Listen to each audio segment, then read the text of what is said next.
moving into building your financial foundation and preparing for the unexpected. All right, answers in the chat. Where do most people have all of their money? Would you say checking and savings account, under their mattress, in the brokerage account, in retirement account, or in home equity? Drum roll. All right, retirement, checking and savings, home equity, retirement. Good guesses. So you guys are pretty much accurate. So most people have all of their money tied up in the retirement accounts and in home equity. A lot of times I hear people say, well, if I, lose my job or if I need money, I can just get a home equity line of credit. Laura, if we want to go to the next slide. So next question, if you lose your job, can you get a home equity line of credit? No. Does anybody want to come off mute and take a guess as to why you cannot get a home equity line of credit in that situation? Any brave souls? The bank just wants to see that you can pay it back. Right, exactly. Yeah. So a lot of people think, well, like, oh, if I lose my job, I'll just pull a line of credit. But hey, guess what? To get the line of credit, you have to show that you have income, right? So that's perfect, Gregory. So when we think about building liquidity, a home equity line of credit could be a great thing to have as a backup. Most people don't get it until they need it, though. If you guys did want to be proactive and go apply for a home equity line of credit, Paul, who's coming next week, could be a great resource for that. He's actually helped people that I know get home equity lines, but they also have high interest rates. So the interest rates tend to flow along with the interest rates that you hear about, like on the news and stuff. So right now, home equity line of credit, the interest rate is about around 8 or 9%.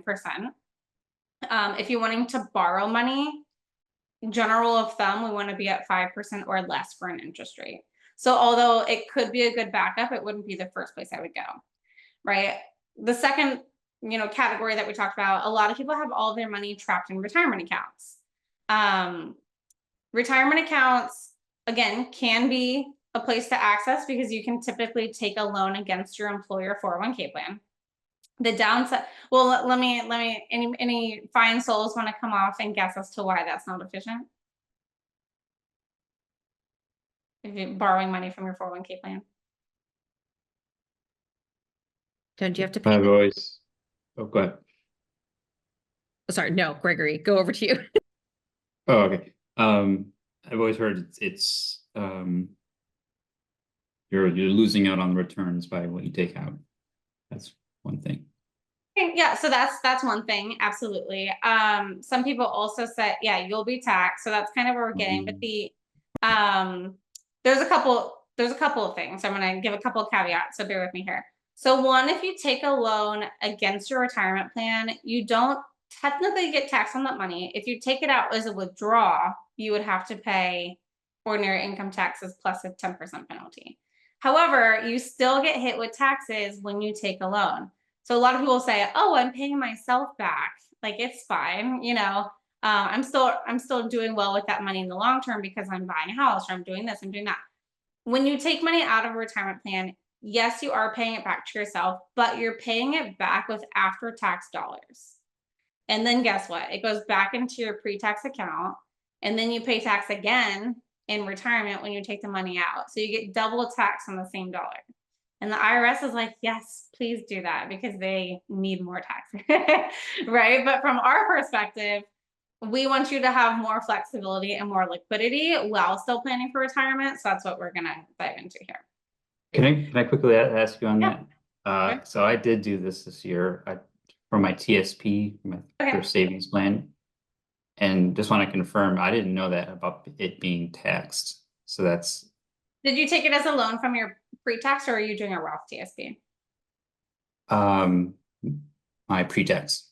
I don't have a Roth TSP. Yeah, so you'll pay it back with after-tax dollars.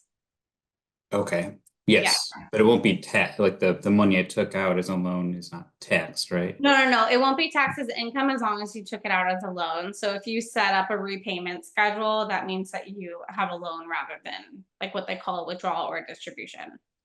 Okay. So that's the better option. If you're going to take money from your retirement account, the better option is to do the loan. So that's great how you did it. And no, that's when I say 401k, I'm also referring to like TSP, 403bs, all of those retirement plans. So, Got it. I have questions. but yeah, so let's build some. Oh, Sasha, did you have a question?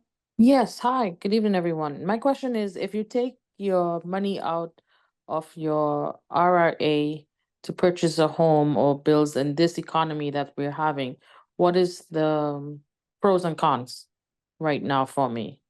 Is I it haven't done it yet. Is it an IRA or a Roth IRA? Roth. Okay, so if you hang tight, I'm going to answer that question. So thanks for that little tee up. If you give us probably like 10 minutes, we'll answer that. Okay, so liquidity is key. So here we are talking about retirement accounts, right? We can take money out. It's just not always the most efficient. If that's where your money is, we'll talk about the most efficient ways to access it. But moving forward, we want to build more liquidity so that we're not having to turn to retirement accounts unless we choose to. So liquidity is key. As a general rule of thumb, you really want to have 3 to 6 months of living expenses just in liquid accounts. Liquid accounts is what we classify as your high yield savings, your checkings, or money markets. Most people have their money in checking accounts or just normal savings accounts. If you are not in a specifically high yield savings account, you're missing some bang for your buck. So banks like Capital One, American Express, Goldman Sachs, there's lots of banks out there. But right now they're paying about 4.1% on money that's just sitting in savings. And as a general rule of thumb, SoFi, yeah, I think SoFi is paying around 5%. Yeah, it's like 4.5-ish. Okay. They have some criteria around the minimum or Okay. if you have deposit in that range. Yeah, perfect. So SoFi, you probably have to put in a certain amount to hit the 4.5. I know Capital One and American Express don't have minimums. So if you're planning to keep a lot in there or a certain amount to get that rate, totally cool. If you want the flexibility to fall below a certain point, that can be a factor in whichever bank you decide to go with. Above and beyond that, there are brokerage accounts. So brokerage accounts are a really oftentimes missed opportunity. Does anybody know what a brokerage account is? You want to like raise your virtual hand. So brokerage accounts, I like to call just a liquid investment account. So you can invest in the same way that you would in a retirement account, but it's not a retirement account. So you can take the money out at any time for any reason without penalty.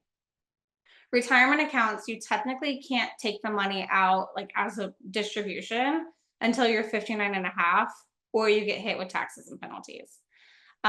So brokerage accounts are nice because they add a lot of flexibility, right? When plans change, when things come up, if we want to buy a house, if we have, college planning, stuff like that, they can be used for anything.